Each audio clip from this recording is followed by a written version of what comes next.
കാസർഗോഡ് ജില്ലാ പഞ്ചായത്തിന് മുന്നിൽ എൻഡോസൾഫാൻ ശില്പത്തെ ചൊല്ലി ശില്പി കാനായി കുഞ്ഞിരാമനും ജില്ലാ പഞ്ചായത്തും തമ്മിലുള്ള തർക്കം തുടരുകയാണ്.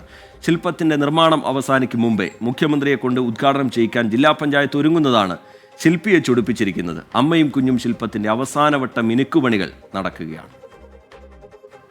19 വർഷം മുൻപാണ് കാസർഗോഡ് ജില്ലാ പഞ്ചായത്തിന് മുന്നിൽ ശില്പി കാനായി കുഞ്ഞിരാമൻ എൻഡോസൾഫാൻ ദുരിതബാധിതരുടെ പ്രതീകമായ അമ്മയും കുഞ്ഞും ശില്പത്തിൻ്റെ നിർമ്മാണം ആരംഭിച്ചത്. ആദ്യഘട്ട നിർമ്മാണം പൂർത്തിയായതോടെ ഫണ്ട് നിലച്ചു. ഇതോടെ നിർമ്മാണവും തടസ്സപ്പെട്ടു. ഇപ്പോൾ വർഷങ്ങൾക്കിപ്പുറം തടസ്സങ്ങൾ നീങ്ങി നിർമ്മാണ പ്രവർത്തനങ്ങൾ ആരംഭിച്ചു. പക്ഷേ ശില്പത്തിൻ്റെ ഉദ്ഘാടന സമയത്തെ ചൊല്ലി കാനായി കുഞ്ഞിരാമനും ജില്ലാ പഞ്ചായത്തും തമ്മിൽ ഇപ്പോഴും തർക്കം തുടരുകയാണ്.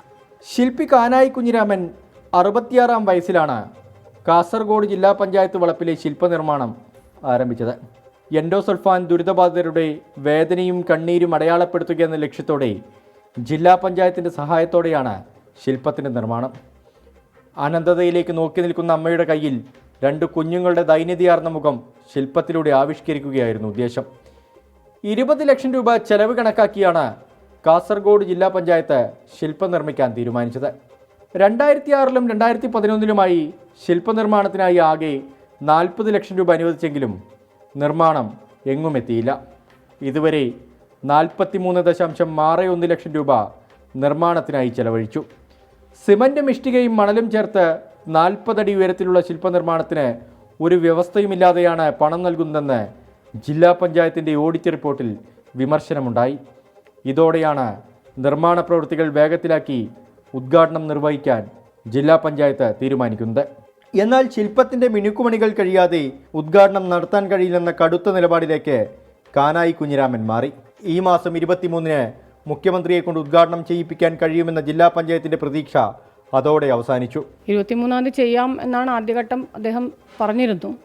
പക്ഷേ കുറച്ചും കൂടെ ഫിനിഷിംഗ് പ്രവൃത്തികൾ അത്രയും അത് അദ്ദേഹത്തിൻ്റെ ശില്പത്തിൻ്റെ ഒരു പ്രത്യേകത എന്ന് പറഞ്ഞാൽ ഫിനിഷിംഗ് വളരെ നിർബന്ധമായി നല്ല രീതിയിൽ ചെയ്യണമെന്ന് നിർബന്ധം പിടിക്കുന്നൊരു കലാകാരനാണ് കാനായി. ലോക പ്രശസ്ത ശില്പി എന്ന രീതിയിൽ തന്നെ അദ്ദേഹത്തിന് എല്ലാവിധ സപ്പോർട്ടും ഞങ്ങൾ കൊടുക്കുന്നുണ്ട്.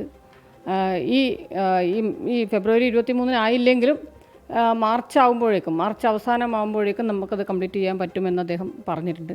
2 മാസത്തിനകം ശില്പനിർമ്മാണം പൂർത്തിയാക്കാനാണ് ഇപ്പോഴത്തെ നീക്കം. ഇതിനായി ഇനിയും 10 ലക്ഷം രൂപ ചെലവ് കണക്കാക്കുന്നുണ്ട്. കരാർ പ്രകാരം 2023 മാർച്ച് 31-നകം പൂർത്തീകരിക്കേണ്ട ശില്പനിർമ്മാണത്തിൽ കാലതാമസമുണ്ടായത് ജില്ലാ പഞ്ചായത്തിൻ്റെ പിടിപ്പുകേടാണെന്ന് പ്രതിപക്ഷ പാർട്ടികളും ആരോപിക്കുന്നു. ശില്പിയെ ബോധ്യപ്പെടുത്താതെ തിടുക്കത്തിലൊരു ഉദ്ഘാടനത്തിന് തയ്യാറെടുക്കുന്നത് തീർത്തും ജനാധിപത്യത്തിന് ഭൂഷണമല്ല എന്ന് പറയുന്നു. അതും ഒരു ജനാധിപത്യം എന്നും കെട്ടിഘോഷിക്കുന്നവരാണ് ഞങ്ങൾ എന്ന് പറയുന്ന ഒരു ഇടതുപക്ഷ സർക്കാരും അല്ലെങ്കിൽ അതുമായി ബന്ധപ്പെട്ട ജനപ്രതിനിധികൾ ഭരിക്കുന്ന ജില്ലാ പഞ്ചായത്തായാലും ആദ്യഘട്ടത്തിൽ തുറസായ സ്ഥലത്ത് ഏവർക്കും കാണാനാകുന്ന രീതിയിൽ ശില്പം നിർമ്മിക്കാനായിരുന്നു തീരുമാനം. എന്നാൽ അടുത്ത കാലത്തായി ശില്പത്തിന് സമീപത്ത് 3 നില കെട്ടിടം പണിതതോടെ കാഴ്ച മറഞ്ഞു. ശില്പത്തിൻ്റെ ഭംഗിക്ക് മങ്ങലേൽപ്പിച്ച ജില്ലാ പഞ്ചായത്തിൻ്റെ നടപടിയെയും കാനായി കുഞ്ഞിരാമൻ വിമർശിക്കുന്നുണ്ട്. ഈ മാസം 23-ന് മുഖ്യമന്ത്രി പിണറായി വിജയനെ കൊണ്ട് ഈ ശില്പത്തിൻ്റെ ഉദ്ഘാടനം നിർവഹിക്കുമെന്നായിരുന്നു ജില്ലാ പഞ്ചായത്ത് ആദ്യം തീരുമാനിച്ചിരുന്നത്. എന്നാൽ അവസാനവട്ട മിനുക്കുപണികൾ കഴിഞ്ഞതിന് ശേഷം മാത്രമേ ഉദ്ഘാടനത്തിന് സമ്മതിക്കൂ എന്ന നിലപാടിലാണ് ശില്പി കാനായി കുഞ്ഞിരാമൻ. രജീഷ് കരുവള്ളൂരിനൊപ്പം അരുൺ പാറയ്ക്കൽ, 24 കാസർഗോഡ്. പൊതുജനം കഴുതയല്ല സാർ.